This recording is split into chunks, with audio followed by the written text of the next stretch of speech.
ಅಖಾಡದಲ್ಲಿ Congress JDS ಮಧ್ಯೆ ಗಂಡಸ್ತನದ ಗುದ್ದಾಟ. ನಿನಗೆ ಗಂಡಸ್ತನ ಇದ್ಯಾ ಬಾ ನೋಡೋಣ ಎಂದ ಮಾಜಿ ಶಾಸಕ. ಇಂತಹ ಉಡಾಫೆ ಮಾತು ನಡೆಯಲ್ಲ ಎಂದು ವೀಣಾ ಕಾಶಪ್ಪನವರ್ ಗರಂ. ಮೋದಿ ಫೋಟೋ ಬಳಸೋ ಅಧಿಕಾರ ಈಶ್ವರಪ್ಪರಿಗೆ ಇಲ್ಲ ಎಂದ ಕೇಸರಿ ಕಲಿಗಳು. ಈ ಸುದ್ದಿಯನ್ನ ನೋಡೋಣ ವಾಕ್ ಸಮರ ನ್ಯೂಸ್ ಟಾಪ್ 9 ನಲ್ಲಿ. ಮಂಡ್ಯ ಲೋಕಸಭಾ ಅಖಾಡದಲ್ಲಿ ಗಂಡಸುತನದ ಮಾತು ವಿವಾದವನ್ನೇ ಹುಟ್ಟುಹಾಕಿದೆ. ಎಚ್ಡಿಕೆ ಅಂಡ್ ಫ್ಯಾಮಿಲಿ ಸ್ಪರ್ಧೆ ಬಗ್ಗೆ ಕಾಂಗ್ರೆಸ್ ಶಾಸಕ ಕದಲೂರು ಉದಯ್ ಗಂಡಸರಿಲ್ವಾ ಎಂಬ ಮಾತು ಅಖಾಡದಲ್ಲಿ ಬಿರುಗಾಳಿಯನ್ನೇ ಎಬ್ಬಿಸಿದೆ. ಶಾಸಕ ಉದಯ್ಗೆ ಮಾಜಿ ಶಾಸಕ ರವೀಂದ್ರ ಶ್ರೀಕಂಠಯ್ಯ ತಿರುಗೇಟು ಕೊಟ್ಟಿದ್ದಾರೆ. ಅದೇನೋ ಗಂಡಸ್ತನ ಅಂತೆಲ್ಲ ಯಾರ್ಯಾರೋ ಮಾತಾಡಿದ್ರು. ಪಾಪ ಎಲ್ಲಿದ್ರೋ ಇವರೆಲ್ಲ, ಎಲ್ಲಿತ್ತೋ ಇವರು ಗಂಡಸ್ತನ. ಪಾಪ ಇಲ್ಲಿ ಶ್ರೀಲಂಕಾದಲ್ಲೋ ಗೋವಾದಲ್ಲೋ ತುಂಬಾ ಕಳ್ಕೊಂಡ್ಬಿಟ್ಟಿರ್ಬೇಕು ಗಂಡಸ್ತನ. ಮದ್ದೂರಿನ ಕಾಂಗ್ರೆಸ್ ಶಾಸಕ ಉದಯ್ ಕದಲೂರಿಗೆ ಮಾಜಿ ಶಾಸಕ ಸುರೇಶ್ ಗೌಡ ಕೂಡ ತಿರುಗೇಟು ನೀಡಿದ್ದಾರೆ. ನಿನಗೆ ಅಷ್ಟೊಂದು ಗಂಡಸ್ತನ ಇದೆಯಾ ಬಾ ನೋಡೋಣ ಅಂತ ಸವಾಲು ಎಸೆದಿದ್ದಾರೆ. ನಿನಗೆ ಅಷ್ಟೊಂದು ಗಂಡಸ್ತನ ಇದೆಯಾ ಬಾ ಹಂಗದ ನೋಡೋಣ. ಮನೆ ಗಂಟಲ್ಲ, ನಮ್ಮ ರೋಡ್ಗಳಿಗೆ ಬಾ, ನೀನು ಗಂಡಸ್ತನ ತೋರಿಸ್ಕೊಡ್ತೀವಿ ನಾವು. ಪತಿ ಬಂದರೆ ಪತ್ನಿಯೂ ಬಂದೇ ಬರ್ತಾರೆ ಎಂಬ ಸಚಿವ ಶಿವಾನಂದ ಪಾಟೀಲ್ ಹೇಳಿಕೆಗೆ ವೀಣಾ ಕಾಶಪ್ಪನವರ್ ತಿರುಗೇಟು ನೀಡಿದ್ದಾರೆ. ಬಾಗಲಕೋಟೆಯಲ್ಲಿ ಮಾತನಾಡಿದ ಅವರು, ನನ್ನ ರಾಜಕೀಯದಲ್ಲಿ ತರೋದಕ್ಕೆ ನನ್ನ ಪತಿಯ ಪಾತ್ರ ಹೆಚ್ಚಿದೆ. ಆದರೆ ಹೆಸರು ಗಳಿಸೋದಕ್ಕೆ ಹಗಲಿರುಳು ಶ್ರಮ ಪಟ್ಟಿದ್ದೇವೆ. ನನ್ನದೇ ಆದ ಸ್ಥಾನಮಾನ ನಾನು ಇಟ್ಟುಕೊಂಡಿದ್ದೇನೆ. ಇಂತಹ ಉಡಾಫೆ ಮಾತು ನಡೆಯಲ್ಲ ಅಂತ ತಿರುಗೇಟು ನೀಡಿದ್ದಾರೆ.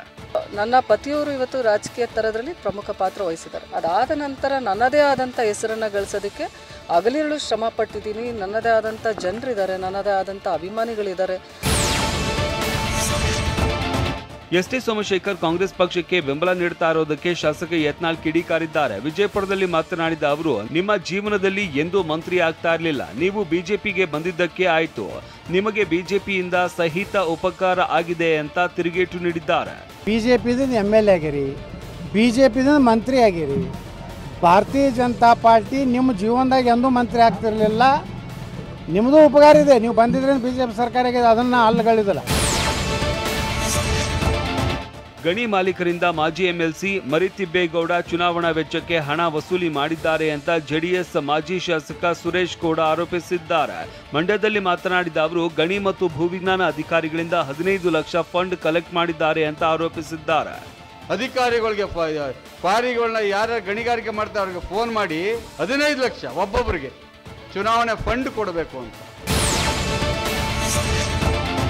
ಬಿಜೆಪಿ IT ಸೆಲ್ ಬಂದ್ ಮಾಡಿದ್ರೆ ಮಿಸ್ ಇನ್ಫಾರ್ಮೇಶನ್ ಕಡಿಮೆ ಆಗುತ್ತೆ ಅಂತ ಸಚಿವ ಪ್ರಿಯಾಂಕ್ ಖರ್ಗೆ ಹೇಳಿದ್ದಾರೆ. ಬೆಂಗಳೂರಲ್ಲಿ ಮಾತನಾಡಿದ ಅವರು, ಮಜಲ್ ಮನಿ ತಪ್ಪು ಮಾಹಿತಿಯಿಂದ ಸಮಸ್ಯೆ ಆಗ್ತಾ ಇದೆ.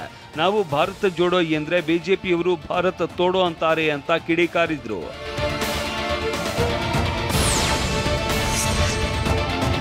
ದೇಶದ 18 ರಾಜ್ಯದಲ್ಲಿ ಬಿಜೆಪಿ ಸರ್ಕಾರ ಇದ್ದು ಈ ದೇಶದಲ್ಲೇ ಕಾಂಗ್ರೆಸ್ ಎಂಬ ಹೆಸರು ಇರೋದಿಲ್ಲ ಅಂತ HD ರೇವಣ್ಣ ವಾಗ್ದಾಳಿ ನಡೆಸಿದ್ದಾರೆ. ಹಾಸನ ಜಿಲ್ಲೆ ಅರಸೀಕೆರೆ ತಾಲೂಕಿನ ನಾಗರಹಳ್ಳಿ ಗ್ರಾಮದಲ್ಲಿ ಮಾತನಾಡಿದ ಅವರು, ರಾಜ್ಯದಲ್ಲಿ ಕಾಂಗ್ರೆಸ್ ಪಕ್ಷವನ್ನ ತೆಗೆದ್ರೆ ರೈತರಿಗೆ ಮಳೆ ಬೆಳೆ ಬರುತ್ತೆ ಅಂತ ಹೇಳಿದ್ರು. ಸ್ವಾಮಿ, ಈ ದೇಶದಲ್ಲಿ ಕಾಂಗ್ರೆಸ್ ಗಿಡ ಜಾಸ್ತಿ ಇದೆ. ಅದನ್ನು ಬುಡ ಸಮೇತ ಕಾಂಗ್ರೆಸ್ ಗಿಡ ತೆಗಿಬೇಕು, ಕಾಂಗ್ರೆಸ್ ತೆಗಿಬೇಕು. ಗಿಡದ ಜೊತೆಗೆ ಇವೆರಡೂ ಕೆಲಸ ಮಾಡಿದರೆ ರೈತರಿಗೆ ಒಳ್ಳೆ ಮಳೆ ಗಿಳೆ ಬರುತ್ತೆ.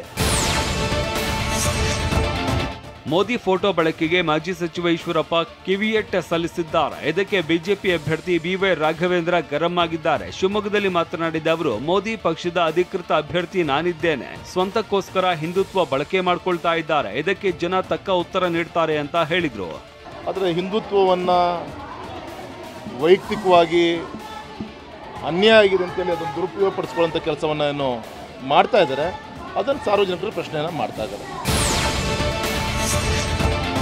KS ಈಶ್ವರಪ್ಪಗೆ ಮೋದಿ ಫೋಟೋ ಬಳಸುವ ಅಧಿಕಾರ ಇಲ್ಲ ಅಂತ ವಿಪಕ್ಷ ನಾಯಕ R ಅಶೋಕ್ ಹೇಳಿದ್ದಾರೆ. ಬೆಂಗಳೂರಲ್ಲಿ ಮಾತನಾಡಿದ ಅವರು, ಸರ್ಕಾರಿ ಕಾರ್ಯಕ್ರಮದಲ್ಲಿ ಮೋದಿ ಫೋಟೋ ಬಳಸಬಹುದು. ರಾಜಕೀಯವಾಗಿ ಬಿಜೆಪಿಗೆ ಮಾತ್ರ ಮೋದಿ ಫೋಟೋ ಬಳಕೆಗೆ ಅಧಿಕಾರ ಇದೆ. ಆದರೆ ಈಶ್ವರಪ್ಪ ಅನಧಿಕೃತವಾಗಿ ಮೋದಿ ಫೋಟೋ ಬಳಕೆ ಮಾಡಿಕೊಳ್ತಾ ಇದ್ದಾರೆ ಅಂತ ಕಿಡಿಕಾರಿದ್ರು. ಮೋದಿಯವರ ಫೋಟೋ ಬಳಕೆ ಮಾಡುವಂಥದ್ದಕ್ಕೆ ಬಿಜೆಪಿಗೆ ಮಾತ್ರ ಅಧಿಕಾರ ಇರುತ್ತೆ. ಅನಧಿಕೃತವಾಗಿ ಅದನ್ನು ಬಳಕೆ ಮಾಡ್ತಾ ಇದ್ದಾರೆ, ಸರಿಯಾಗಿ.